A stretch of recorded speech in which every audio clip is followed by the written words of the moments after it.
I'm Alison Maitland. And I'm Peter Thompson. And we're the authors of a new book, Future Work. There are three main themes to our book.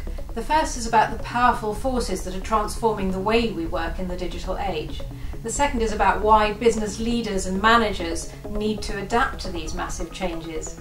And the third is about how they can get the best results from today's and the future workforce by dropping old habits and by rethinking the way that they manage and reward people. There are four key forces driving the change: technology, demographics, climate change, and the global economy. Technology has advanced rapidly with communications technology and now cloud computing, allowing people to work more flexibly and choose when and where they work. And then there are the huge demographic and social shifts that are affecting the workforce, including the rise of women, longer working lives, and the new generation that really wants to work in a different way. And what unites much of this workforce is a desire and a demand for greater autonomy and choice over the way that we carry out our work. And then there's climate change and the concerns that people have about climate change and the pressure on companies to contribute to a low carbon economy by cutting unnecessary business travel and by reducing wasteful office space.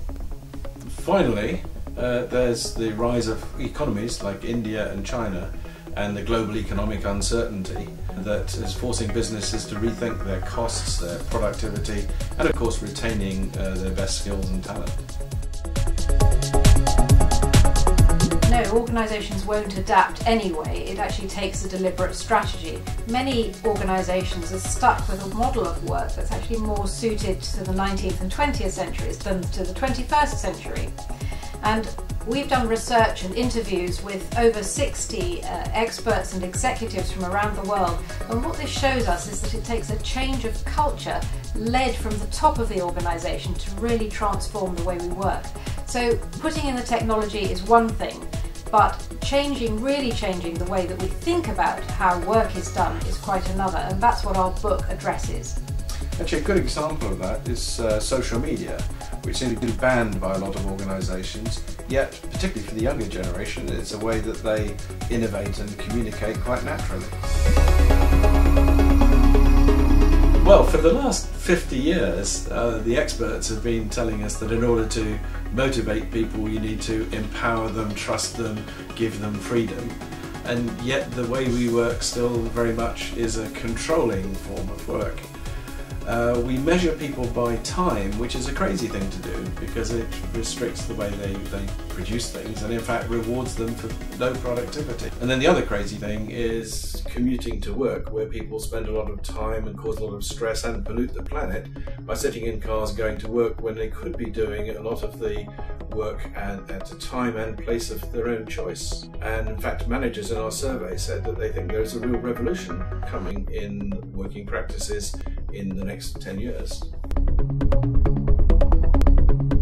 Actually, we're talking about a more radical approach than most conventional working arrangements. Most organisations still treat flexible work arrangements as an HR issue and a way to accommodate particular groups of employees or individual employees, and they don't actually fundamentally change or challenge the work model.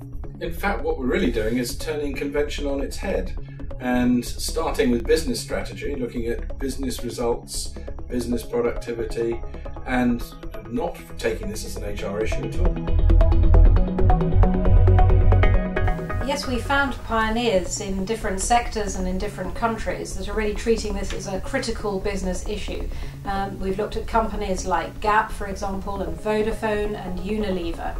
And what these companies are doing is that they're really treating this as a broad business issue and approaching it from different sides, including putting in the new technology. They're also changing their buildings, redesigning their buildings and their workspace to be primarily meeting places rather than working places, because work can now be done anywhere, anytime. And they're also crucially addressing the cultural obstacles that stand in the way. And these include things like managers really fearing that they will lose control of their people, entrenched hierarchies that really stand in the way, and also a poor grasp of the business case for doing this. Well, those organisations that have adopted this way of working are seeing benefits in the form of increased productivity, lower costs, particularly from more effective use of their workspace, perhaps better access, quicker access to markets, so better customer service, lower employee turnover, lower absenteeism, and all these things contribute to the bottom line. Well, I think in the future we're going to see a world of work where we have much less rigid, hierarchical organisations, where we can have networks of people who get together to perform a task, not people in fixed, rigid contracts of employment. And then the contract won't look the same, it'll be a different, almost like a supplier-purchaser arrangement rather than employer-employee. Our book offers a practical guide for leaders and managers. We set out 5 essential principles for future work, and we call them the trust principles because trust is really the key ingredient in the new relationship between employee and manager. Managers need to start from the almost counterintuitive principle that work can get done anywhere, and then only constrain the time and place of work based on real, practical, logical constraints. Now, a lot of managers struggle with the idea. They've been used to work being done at a fixed time and place, but once they've got the idea, it's fine.